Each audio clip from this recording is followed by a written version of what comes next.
Good afternoon, everybody. Thanks for joining us for another installment of the New Jersey Self-Advocacy Project's Stay Healthy at Home webinar series. I see everybody is joining us now, filtering in, so I'm just going to give it a couple seconds before we jump into our content today. I want to give everybody some time to adjust their settings and get comfy before we get started. The title of today's webinar is So Relatable, Everyday Self-Advocacy. And I'm super excited for this webinar because this is really going to be way more interactive than some of the past webinars I've hosted. And I'm really excited about that. So I would love to hear from you guys throughout the webinar. There's going to be a discussion around case examples in a little bit. And again, we really welcome all feedback, comments, questions throughout the webinar. You don't have to hold on to your questions until the end. You can just put them in our questions box. So again, it looks like we've got a nice group together. I'm going to move on. My name is Ashley Ritchey. I'm the director of the New Jersey Self-Advocacy Project, which is a program of the ARC of New Jersey and has been since 1983. We are a division-funded program that provides statewide support to New Jersey self-advocates, group advisors, and agencies throughout the state. So we provide comprehensive training and technical assistance, information and resource referrals, as well as ongoing education and support for self-advocacy groups. And again, thank you all for joining us today for another installment of the Stay Healthy at Home webinar series. This happens every Tuesday from 2 to 3 p.m. And just as a reminder, we welcome questions and comments throughout the webinar. So we just ask that you use the questions box located in the control panel on GoToWebinar. So it should show up on the right-hand side of your screen. You can scroll down and hit that little triangle next to questions, and a questions box will drop down. You can share feedback, questions, any comments throughout the webinar. And there will be a poll at the end of the webinar. It will pop up in a separate window, and we'd love to hear your feedback about today's webinar and any future topics you want us to cover. Okay, so today's discussion topics are pretty straightforward. We're talking all about self-advocacy, and I'm so excited to share some of the case examples with you. It's going to be a really interactive portion of the webinar and a little bit of change of pace for some of my webinars in the past. So I'm really excited for that. And I'm counting on everybody to share their insight, experiences, and feedback, because the case examples are loosely based on, things that I've heard having worked in the field for almost 10 years now. And I think it's a really nice way to kind of make different examples feel more real and place them in kind of an everyday scenario. So again, we're going to talk about building and practicing our self-advocacy skills. And this is applicable for staff members, paid staff who support people with disabilities, as well as self-advocates, so individuals with disabilities themselves. And I see that we have self-advocates as well as staff on the webinar today. I hope that we have some family members and siblings as well. So it's a great group, and I'm excited to jump in. So I just want to take a moment to address a really important question. What is advocacy? It kind of boils down to speaking up.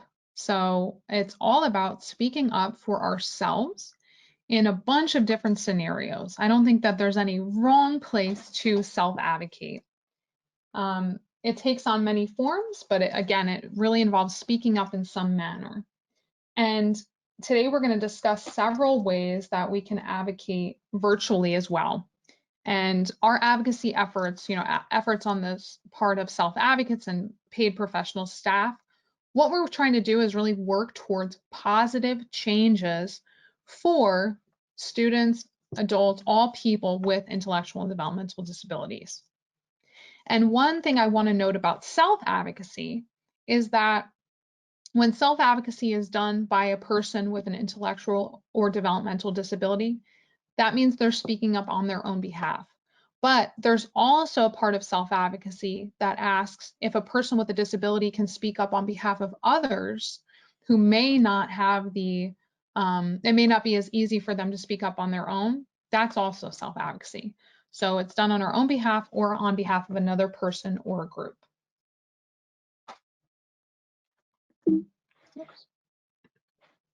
So self-advocacy matters. That's really the tagline here today.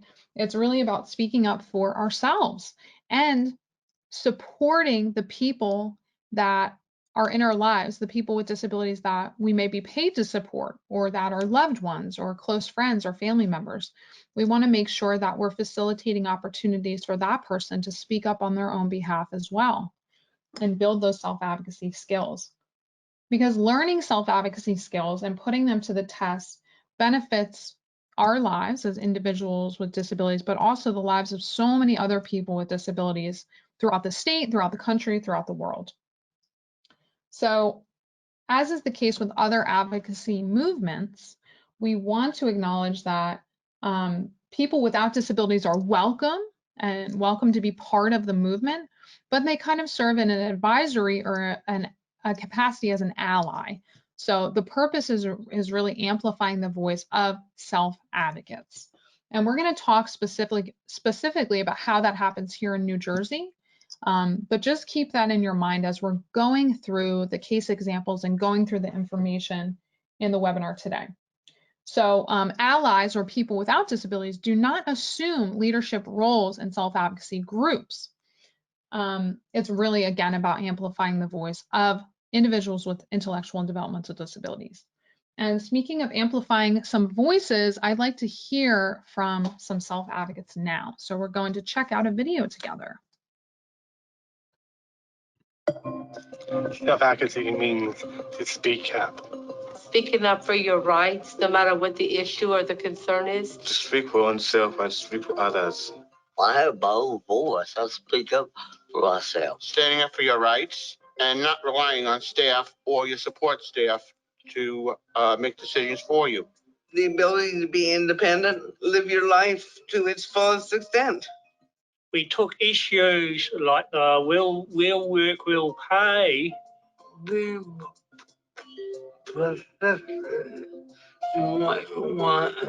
When you got control of your life, of your everyday affairs. Means given the ability to have choices in my life. It's not just about information sharing, it's about being in the community. I work really hard in the community because of my unique disability to get the word out that people like us should be in the community. Speaking up for yourself, but also taking responsibility for your things. Being able to know what you want and then being able to go for it and having somebody else that believes in it, that's able to help you. I'm gonna fight for those that are like me, or it don't matter. It's just, I just don't like people taking advantage of. They want to get the word out that they want something out of life. As much as everybody tries to help people with various kinds of disabilities, we're the ones who really know what we need. For years, the voices of people with intellectual disability were never heard. Decisions were made for them. If it doesn't come from us, it comes from people who don't have an intellectual disability and they don't actually have the experience to talk about it. The professionals need to listen to us more because they don't know as well as we do what we want to do. Other people will decide what you will do. If you are not at the table, you don't know what those people are going to decide. A part of being a self-advocate is to get out there and start networking. And if you don't know how to do that, you should go and ask a self-advocate person that knows how to do it, and they'll help you. There's tons of barriers out there, but attitudinal barriers are the biggest, I think. The biggest thing is being included in the community with society and it's inclusion within college, school. We came out here to learn from y'all anyway, and that's what we want people to understand. When we need help and all that from y'all, that's what we want. I like to be out, helping people, and to teach people. I learned to speak up and not be ashamed of who I am. Just like the civil rights movement before us, we try to do things to help people speak out for what they want and do what they believe in. We just wanted to let everybody know just because you have a disability doesn't mean you're less than, or you don't know, or you're not committed to something. We need a voice. We need to get people to listen.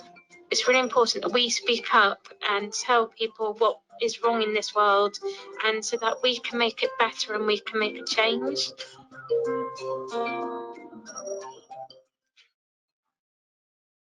Okay, so thank you guys so much for watching that video with me today. I would love to hear any reactions, any comments. Again, you could just pop into the questions box and share that there.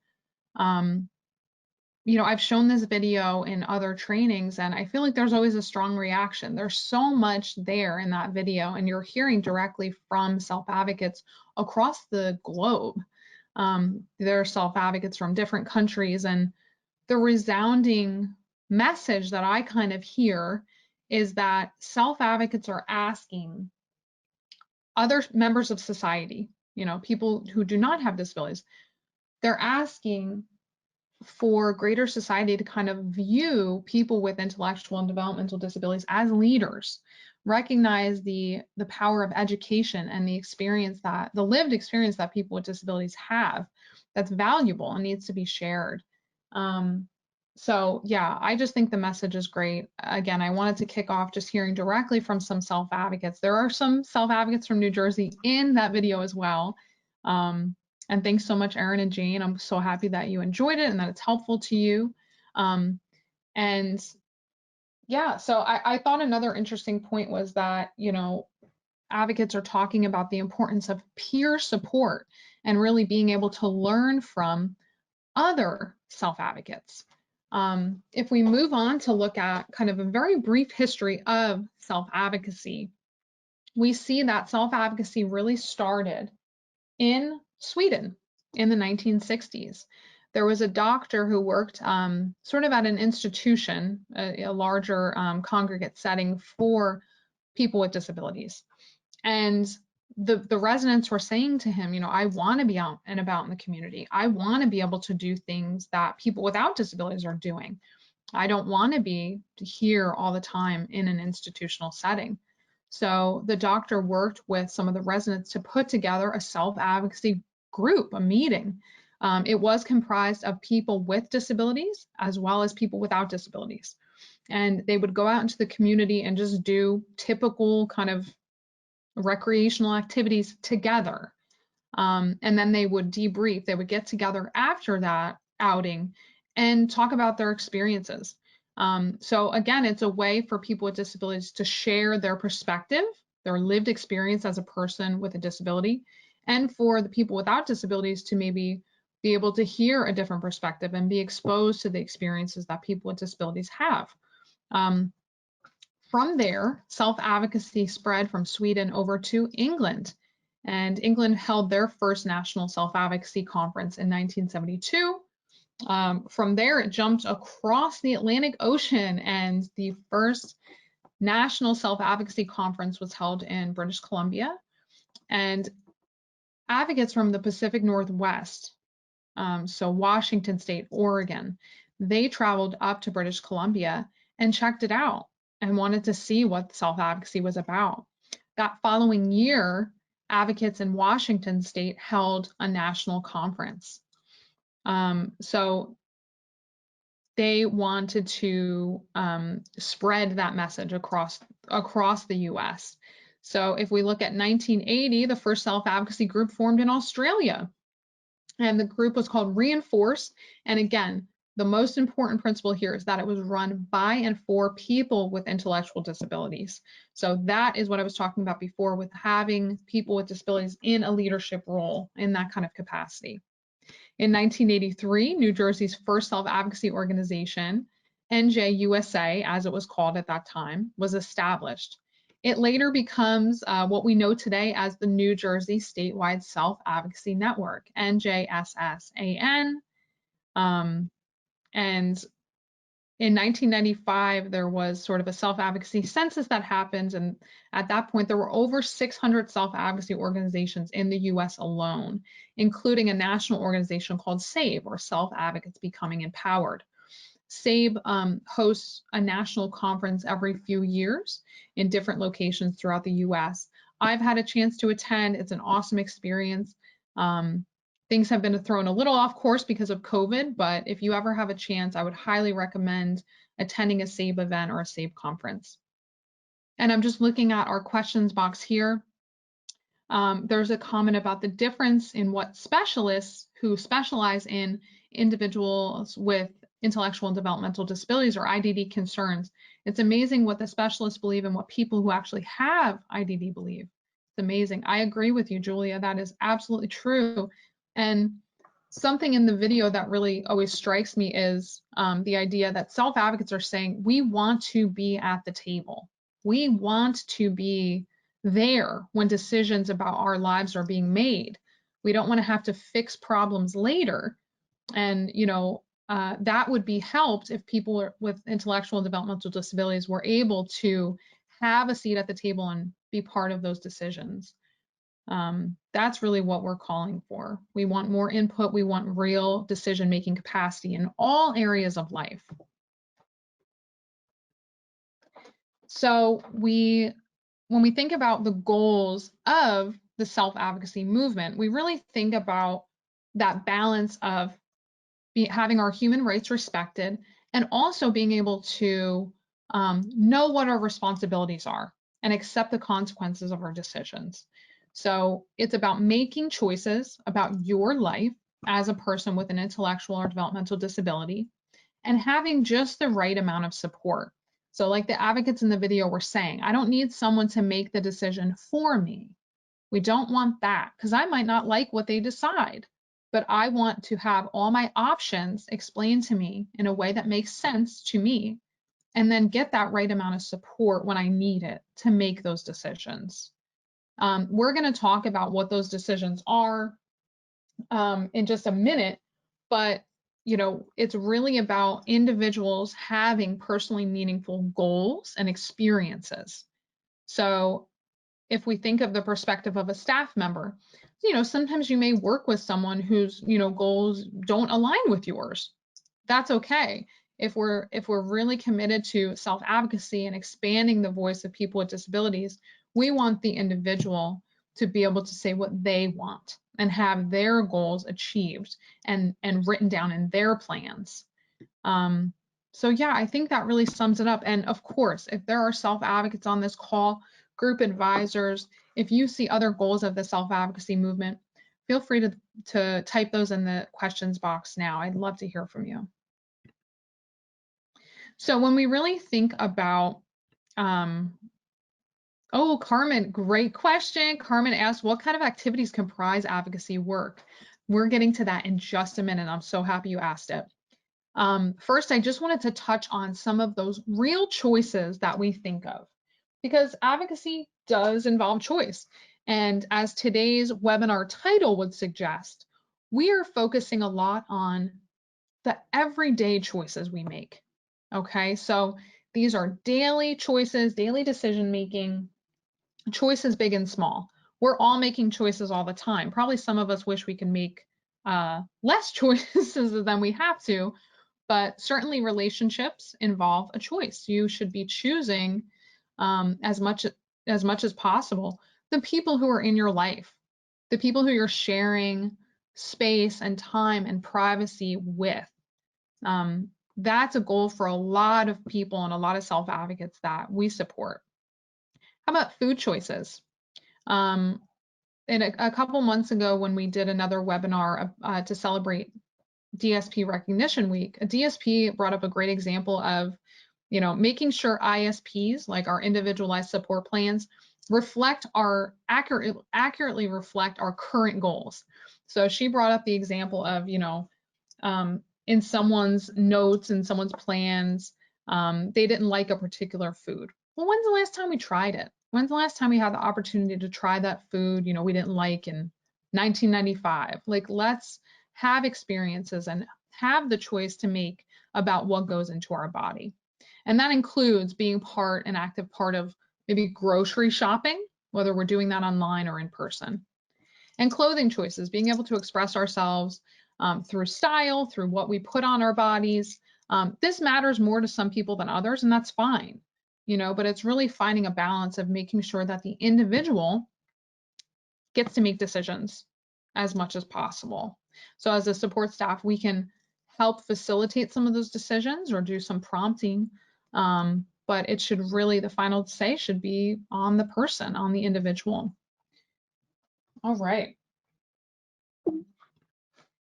Oh, and there was a great comment from Erin who said, who do I get to spend my time with? That's a choice. That's a choice we make every day. For some of us, we don't get to choose necessarily who comes into our home. And one of the case examples we're going to review later focuses on that. But when we look at what do self-advocates do, I just wanted to draw your attention to the graphic on the left side of the screen here. This person is holding a sign that says, "Nothing about us without us."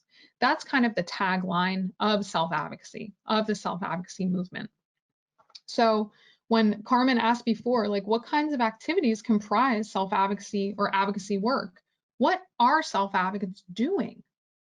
Well, we know that the goal is to speak up for a person with a disability to speak up for themselves, and when needed, to speak up on behalf of other people. But also, we know how to ask for support when we need it. We know that we have the right to have a say in decisions that affect our lives.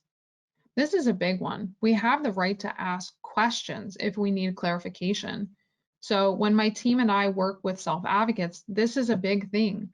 There's nothing wrong with asking questions. There's no bad question, right? If you really, that's how you're going to learn. And as staff members, I know there are a lot of DSPs on this webinar today. Part of the role of a DSP is to teach new skills, right? So self-advocates are there to learn that information in a way that makes sense to them. Self-advocates get involved in their communities, and we're going to dig into that a little bit more in just a moment. But the specific activities that people engage in as part of advocacy are going to be detailed in the next slide. Self-advocates also use person-first language. So in a very basic way, person-first language is putting the person first. So some people prefer identity-first language. This is especially common within the autism community. And person-first language differs just slightly because people ask to be acknowledged as a person first before any identifying feature or diagnosis or disability. So we wouldn't use the phrase disabled person. We would say person with an intellectual or developmental disability, or just person with disability. So that's kind of just in a nutshell what person-first language is. And you'll see I will use it throughout this webinar. But again, identity-first language is also valid. As a support staff, we just want to make sure we're using the language that is comfortable and preferred by the people we're supporting. So if you're in doubt, just ask, do you prefer to be identified as this, or do you want to just be referred to as, a person with a disability? Do you want to be referred to as a self-advocate versus a client or a consumer? Ask those questions. And finally, one concrete activity that self-advocates do is voting. So I'm just going to check our questions box really quick. Oh, great. There's a comment here about ISPs and the hope that they will be a little bit more accurate going forward. Absolutely. I think that's a really valid concern. There's also another comment about, what jobs that we want to do and where we want to work. Good call, Kevin. Absolutely. This is something that should be discussed, and the goals of the person should be first and foremost, not the job that maybe mom and dad think that you should do or your job coach thinks that you'd be really, really great at. the goal of kind of job seeking is finding out where we fit in, what we want to do, and the work that we want to pursue ourselves. Okay, so again, getting back to specific activities that we think of when we think of advocacy. So a big one is letter writing. Actually, a council, as part of the New Jersey Statewide Self-Advocacy Network's Council 5, wrote a letter to Access Link recently advocating for some changes to their service system to be basically more accessible and more open to people with disabilities. So whenever you're writing a letter to advocate, you want to make sure you're addressing it to the most appropriate person at that particular organization. I think sometimes people defer to, hey, let's write to the governor. He's in charge. Well, sometimes it's more appropriate to write to a general manager or to the accessibility coordinator or the person who's in charge of a specific program that you may have recommendations for, okay? So when in doubt, self-advocates, this is where our advisors and our allies step in. I may be able to research the appropriate decision maker at Access Link and share that information with the group. That's kind of my role. But the letter itself can be written by the members as kind of a collective letter writing. So that can be really, really effective. In the past, this has resulted in major changes. This has resulted in meetings with decision makers to better express our views. So letter writing can be hugely effective, whether it's an actual like snail mail letter, like a printed letter, or an electronic communication. Another big one is phone calls. So you may be more comfortable writing a letter or putting your, thoughts down on pen and paper, but calling up decision makers or our legislators, those folks down in Trenton making a lot of decisions about us, you can reach them by phone as well. And one tip here is if you, get through to someone on a phone call, always employ your respect, your professionalism, and be very clear about why you're calling. You're typically not going to speak to the legislator themselves, so you may not get through to your senator or assembly member, but you're going to speak to a staff member of theirs who has a direct line of communication to that decision maker. So treat it as if you were speaking to the senator themselves, be respectful, especially if you're calling to represent an advocacy organization. Just have in mind that you're representing a whole group of people, not just what you want. Our third tip is advocacy at work really involves showing up to hearings. So right now we know that a lot of legislative hearings, meetings, pretty much everything is virtual. So we're not talking about driving down to Trenton, but we are talking about paying attention to the information that comes into our inbox and says, hey, here's an opportunity to testify, or here's an opportunity to attend a listening session so that the commissioner of the Department of Human Services can hear what you need for the next year's budget. Lobbying is also a way to advocate, and this essentially involves, touching base with legislators or decision makers in a specific place. Sometimes this happens in Capitol Hill down in Washington, D.C. Sometimes this happens in our state house in Trenton. But either way, it's about really reaching decision makers and letting them know who you are and what you need. Outreach can happen in a variety of ways. Lobbying is one of them. Outreach can also happen through social media. So participating in social media campaigns hosted by the New Jersey Self-Advocacy Project or other advocacy organizations in the state. In past webinars, we've recommended kind of doing your research, finding out about advocacy organizations based on issues that are important to you. Because if it's important to you, you're more likely to engage in the activity that's gonna, hopefully make things better for you and other people that may be part of your community. And again, voting. I don't think I can stress this enough. And we're going to get into a case example about voting in just a moment. And great question, Carmen. Are there different types of advocacy? Absolutely. And advocacy is really born out of specific groups wanting to make things better. Like one of the self-advocates in the video said, stuff isn't great for everybody. Not everybody's having such a great time or feeling like their voices are heard. So that's where advocacy comes in. we need to take these extra steps and put our self-advocacy skills to work. We need to make sure that the things that we need are expressed to the people who are making those decisions. That's a great question, though. And self-advocacy, again, refers specifically to a movement for people with intellectual and developmental disabilities.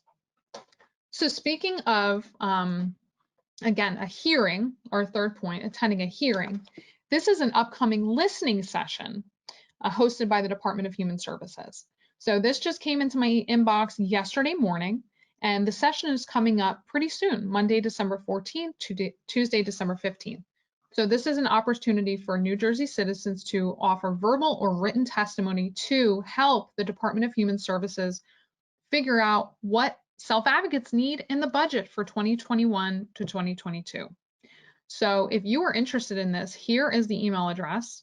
You can send written testimony or your thoughts to this email address, or you can reach out to them to request a time slot or reservation to speak. Again, your comments will be limited to 3 minutes to make sure as many people as possible can speak to the Department of Human Services. But again, if you're interested, if you have thoughts about the upcoming budget and things that you want to make sure are protected in the budget for next year, this is a great opportunity to advocate. And it is very time sensitive. Keep in mind, you'll need to secure your time slot if you want to speak and deliver verbal testimony, but you can also develop written testimony and email it to this address by December 14th. So yeah, if we think of self-advocacy, I like this graphic because I do think it sums up what self-advocacy is. And the next couple of slides, we're going to kind of differentiate between what self-advocacy is all about and maybe what it's not. You may have heard about self-advocacy before, and we want to just dispel any myths.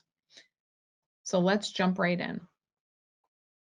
To be clear, self-advocacy is a worldwide civil rights movement.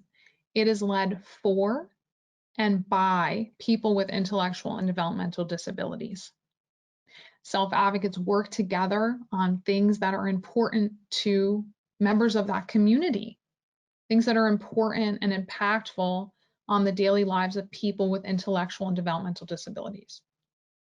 Self-advocates want to make important changes, not just to benefit their own lives, but to benefit the lives of all people with intellectual and developmental disabilities. Self-advocates know their strengths and want to use their skills to further that agenda, to make things better for members of the community. Self-advocates make choices, they make mistakes, and they want to learn from those experiences. Self-advocates also say, being part of a self-advocacy group is all about building new skills, leadership skills, communication skills, financial management skills, socialization skills. There's so many things to gain from being part of a group of a self-advocacy group. Okay, I'm going to throw it back to you guys. Do you have other thoughts about what self-advocacy is? What is it about? And thank you, Julia, for, clarifying about person first language versus identity first language. Julia says, always ask. When in doubt, always ask. That's what I'm about as well, Julia. So that's great. Yeah, so if there's any other thoughts on self-advocacy, feel free to plug those into this questions box at any point. Okay, so moving on. We know what self-advocacy is. It's important to know what self-advocacy is not, just in case there was any lingering concerns or questions about that. Self-advocacy is not just another pizza party, ice cream social, or celebration. It's work. Advocacy takes work. Advocacy doesn't just happen. It's doing all of those activities we just talked about before. We're voting. We know our rights. We're exercising our rights. We're building our skills. Sure, the group may get together for a holiday celebration using the dues that they collected throughout the year. But self-advocacy is not just, going out and bowling and eating ice cream. Self-advocacy is also not complaining without taking action to make changes. So if we're self-advocates, We're committed to fixing things and making it better, not just sitting around saying, oh man, everything's so bad, it's never going to get better. We have to believe it can get better. Self-advocacy is not only for people who talk or use verbal language. Self-advocacy can take on many forms, as we just learned. We can use our verbal skills, but we can also use our writing skills or assistive technology to allow us to get the thoughts that are in our head into another venue, like, you know, an email or a website. So it's not just for people who have verbal language. Self-advocacy is also not just keeping things the same or staying with the status quo. And it's definitely not allowing other people to make decisions on your behalf. You have the right to speak up and you have the right to work towards goals that are important to you. Oh, I love this. Self-advocacy could also be speaking up for yourself with small things, like what you want to watch on TV or where you want to go to dinner. Absolutely.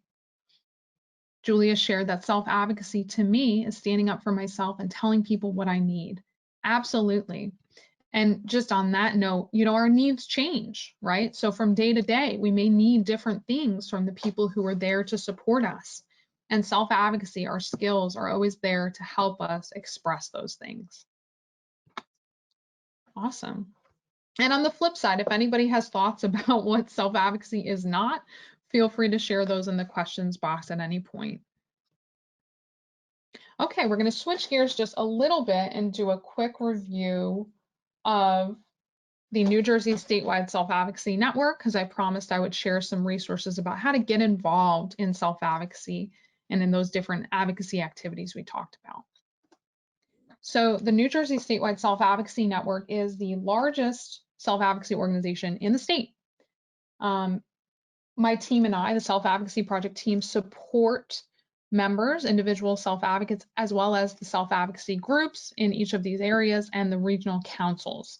So there are 5 different councils that meet regularly throughout the year, and all meetings have switched to a virtual platform. So if you are interested in joining, the New Jersey Self-Advocacy Project website is the best place to find information about these meetings. They're free, they're open to any person with a disability. Even if you just want to pop in and check it out, you know, to see if you like it, that's okay. You don't have to sign up, but please do reach out because we can share that login information with you so you can hop onto the Zoom meeting and meet everybody. So this is the website right here. This is a link to the council websites. Each council, each of the 5 regional councils here, and you might see, you know, what area you're from. If you're from Burlington, you'd be part of Council 4. If you're from Essex County, you'd be part of Council 2. And you can actually check out the websites for each of the 5 councils on this website. We want to make it as easy and accessible as possible. Again, most of the councils meet on a monthly basis.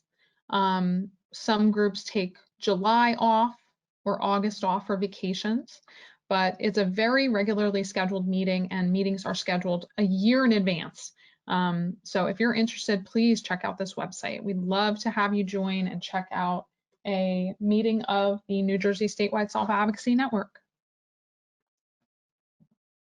So if we look at the Statewide Self-Advocacy Network, it is run by a group of elected leaders. This is just one photo of just a couple of the advisory board members, but they represent the folks who attend the regional councils. They are the elected leadership of these regional council meetings. So they get together on a regular basis to make decisions on behalf of the Statewide Self-Advocacy Network and to really bring the concerns of the folks living in their areas, in the areas of their regional councils, to the statewide leadership, because we know that working on issues together tends to elicit the most positive response, the most effective response. Instead of everybody working individually and separately, we do like to come together when it makes sense to make sure that we're working on things, goals, and different issues together. So yeah, please check it out. And if you have any interest in attending a council meeting, just jump onto the council website and you'll find all the information. And I also wanted to share the policy priorities that were decided on by the advisory board. So the first 6 items are pretty long-standing items. These are issues that continue to be important to members of the statewide self-advocacy network. That includes things like educating people about person-first language and bullying, as well as helping people make improvements to public transportation. So remember, I just mentioned that letter that went out to Access Link. It also includes advocating for more transparency in systems change, so things that happen on the statewide level, like with the Division of Developmental Disabilities or different programs for people with disabilities. And the last 3 items here were recently added. So these are new priorities that the board is going to be working on throughout the next year. And it's really exciting. These ideas come not from me, not from any other, professional member of the team. These are from professional self-advocates. These are from the self-advocates who attend their council meetings and run the advisory board. So again, it's really led for and by self-advocates. And if you have any interest in finding out more about the advisory board, you can check out this website right here. And as always, I'm just going to put a link to join the New Jersey Self-Advocacy Project's email list here. This is the best way to stay up to date on everything that's happening. So this is a live link. You can click here. A separate window will pop up and allow you to enter your email address, and you'll get information about the councils, advocacy activities, and all of our virtual programming that's happening right now. Okay, we've come to the part of the webinar where we are going to work together on some case examples. So if you've never heard of a case example before, again, it's kind of a story that's loosely based on something that really happened. So some of these stories are things we've heard from self-advocates or family members or staff members. We're not using any names. It's not about anybody specifically, but it's really a way to illustrate some of the challenges and concerns that self-advocates have and how we as family members, support staff, allies, and individuals with disabilities can address those concerns. So this is where I've been asking, if you can plug your responses into the questions box, now's the time. We're going to be, I'm going to keep an eye on the questions box. I'd love to hear from you guys. So let's jump right into our first of 5 case examples. Okay, number 1.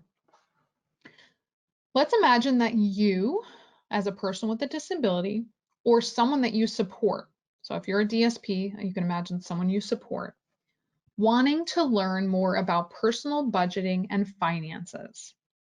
You think it should be a goal discussed at the next ISP meeting. So what's the first step here? If we are a self-advocate who wants to learn more about budgeting, what's the first step that we can take to do that? Any thoughts on that? Yes. So there's a comment here, letting someone know what you're interested in. Absolutely. Because as amazing as our staff might be, they can't read our minds. They can't do it. So if you have a goal, you do need to let someone know and share that. So Julia suggested calling or emailing your support coordinator. Amazing suggestion. This is so on point. So yeah, in line with letting someone know about it, put it in writing, let them know. Because the ISP meetings, individualized support plan meetings, are really all about the individual. That's kind of the I in ISP. So as a self-advocate, you're there because your goals are important. And the goal of an ISP meeting is to get all of the things that are important to you down on paper so we can know, as a staff member, what things are we working on throughout the year? And as an individual, what things do you want to accomplish throughout the year? So absolutely, I agree. The first step is really letting someone know, calling or emailing your support coordinator, speaking up to a DSP in your life who's supportive and letting them know this is important to you. Okay, so what would the next kind of step be? What's the follow-up that we should do to make sure the goal is added to our individualized support plan? Any thoughts on that? So we've told our support coordinator, we've shared that with a staff member. What else can we do to make sure that that goal is added to our plan? If you have any thoughts on that, feel free to just plug that into the questions box. Yes, keep speaking up if nothing is happening, or talk to other people that can help. Absolutely, that is a great point. I always like to say the squeaky wheel gets the oil. So don't be quiet about it. Don't just say it one time and forget about it. You, as an individual self-advocate, can write it down or make note of it. And then you can also make a note to question your staff. Like, hey, remember we have the ISP meeting coming up. Make sure that it's in the plan. William, great point. When the plan is done, actually read it. Yes, make sure that you know what is in your plan. You can meet with a support coordinator to discuss more in depth. Absolutely. Speaking about it and sharing your, your goals and why it's important to you is very valid.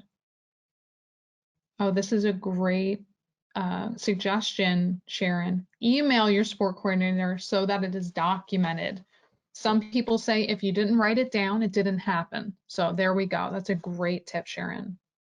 I think the important thing here is speaking up. If you have a goal, whether it's learning about finances or getting registered to vote or exploring opportunities to meet new friends or build skills, don't keep it to yourself. People are in your life to help you achieve your goals. So let them know what you need and what's important to you. And thank you guys so much for these great suggestions. Let's pop into case example number 2. So you have an appointment with your doctor. You ask your staff to wait in the lobby until you are done with your appointment, but the nurse says they have questions for your staff. How can you advocate in this situation? So again, this might not be a daily occurrence. We're not going to the doctor every day, but it's one of those things we're doing every so often to maintain our health. So if we imagine, you can imagine yourself as the staff member being asked to wait in the lobby, or you can imagine yourself as the advocate. I'm just curious how we would handle this. And I see advocacy models and effectiveness. Yeah, it could be incredibly effective, Carmen, especially if we follow through and we are assertive in what we need. I like this suggestion. Tell them that you are the patient and all the information should be given to you. Absolutely. And, if we're a self-advocate and we're being told that we have to allow our staff into the appointment, how about we suggest, practicing what we need to give to the nurse before the appointment. So the nurse may be concerned about getting accurate information about your medication or about your plan of care. But if that information is shared with you in advance and written down or given to you in a way that you understand and can express to the nurse, that might cut down on the nurse needing to speak to the staff member, because you do have rights as a patient and you should get the support that you need in the medical appointment. But if you do not need a staff member in there with you at all times, you should have the opportunity to spend time alone with the nurse or the doctor if that's what you want to do. The nurse may still need to speak to a guardian or speak to a staff member to clarify some things, but you should be given the opportunity to do that first. Yeah, Sharon, I like that suggestion. Ask them the questions, what the questions are, to see first if you can answer them. Absolutely. Give the person and the patient that opportunity first before immediately deferring to a staff member. Yeah, and Julia, it's okay to ask questions. Respectfully ask why they can't, spend that time with you instead of immediately asking your staff first. So I think I really like Julia's suggestion and Sharon's suggestion. All the suggestions that rolled in focus on that respect piece, right? We're not getting aggressive, we're not getting upset, because our goal is to really make sure our wishes are taken seriously at our medical appointment. So just asking like, hey, listen, can I go in first and do the appointment? And if there's any information you need that I can't answer, then we can go to my staff member. And most nurses or doctors would be open to that because you are the patient. And as a staff member, you know, self-advocates would ask that you support what that individual wants. So if the individual wants that alone time, you know, be on their side and, you know, make that clear that you're willing to help, but let's try something else first. Great job, guys. Jumping right into case example 3 here. Oh, and William, yes, I just want to jump back to case example 2. William said, I prefer help, but privacy for some time. That's right. You know, maybe you need privacy for a couple minutes to discuss something, but help is okay too when you need it. It's about getting that, just that right amount of support. So thank you for that. Okay, case example number 3. Let's imagine that you are an adult with developmental disabilities. You live with your parents and sibling. Mom and dad still want you to have a bedtime and curfew. You don't agree with this and you want it to change. So let's get into it. Let's discuss how you can bring up your concerns to your parents. And on the flip side, if you're a staff member on the webinar today, imagine how you would help the individual advocate in this situation, or any advice that you might give to an adult with developmental disabilities still living with parents who want to impose a curfew or a bedtime. Any thoughts on that? Have you ever experienced this? You know, if this is something you have experienced, feel free to share some advice and helpful hints.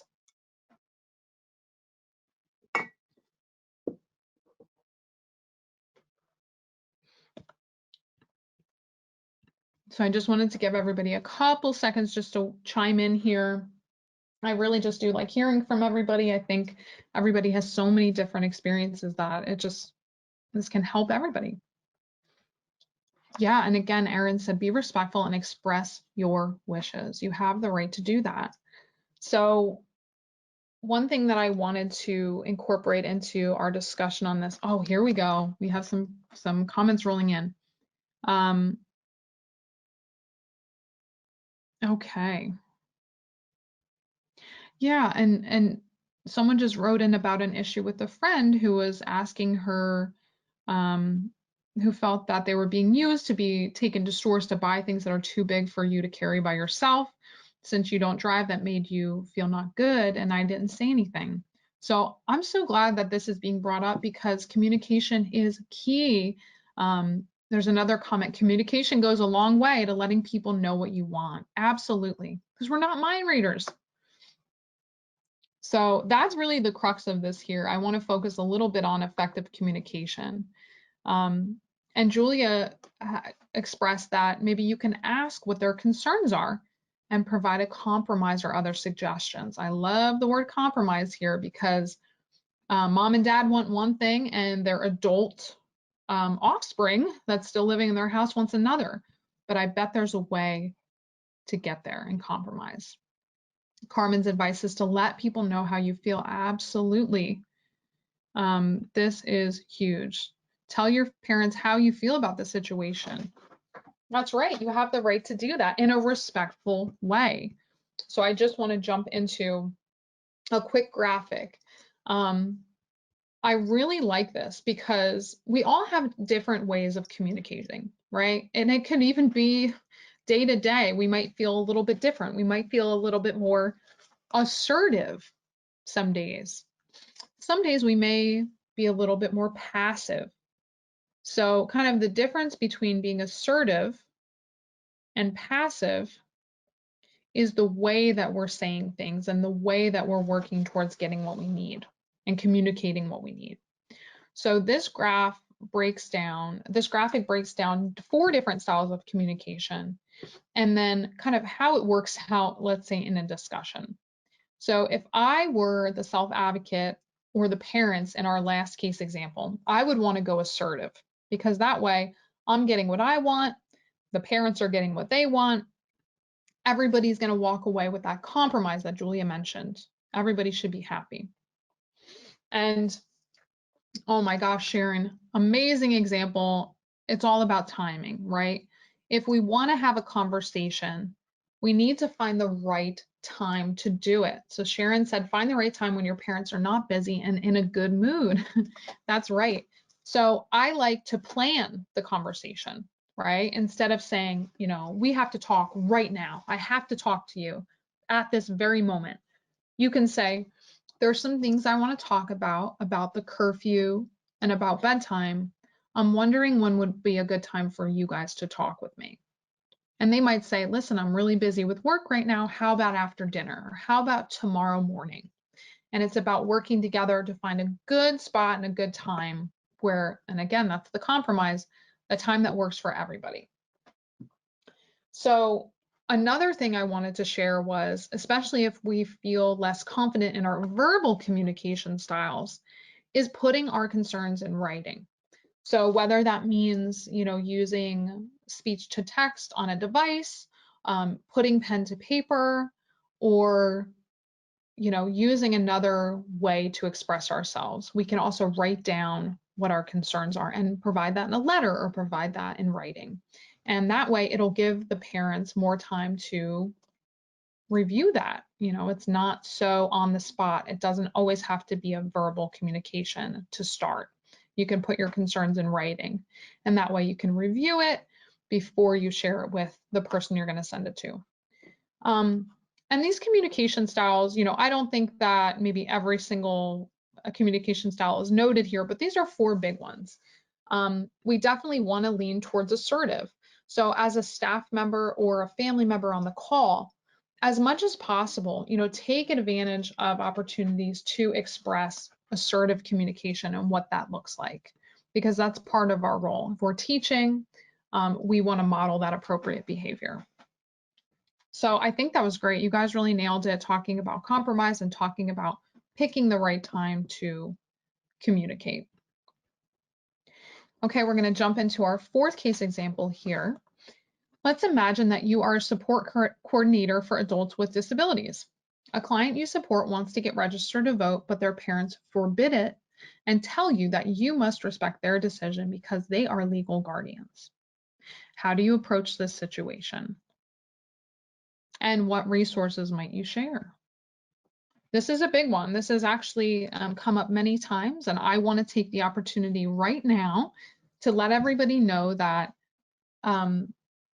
people with disabilities and people with legal guardians can and should register to vote. They should be voting. If anybody has ever told you that, you know, people with disabilities can't vote, you can know that that is not accurate. That is not true. Guardianship agreements are not specifically written to prevent people with disabilities from voting. Guardianship agreements should be individualized, and they should be based on the needs of the specific person. And as much as possible, that person should be given the opportunity to make real decisions about their life. And I just want to plug, as far as resources go, the New Jersey Self-Advocacy Project has great voting resources on our website, and the state of New Jersey, the Division of Elections, has fantastic resources. So I really like that. Someone suggested, you know, sharing resources about what a guardian actually means and how people can be independent while still having a guardian.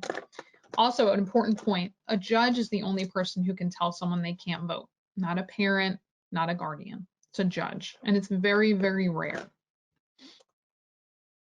Absolutely. Disability Rights New Jersey and Rev Up, the Rev Up campaign, also has great resources. So thank you for saying that, Julia.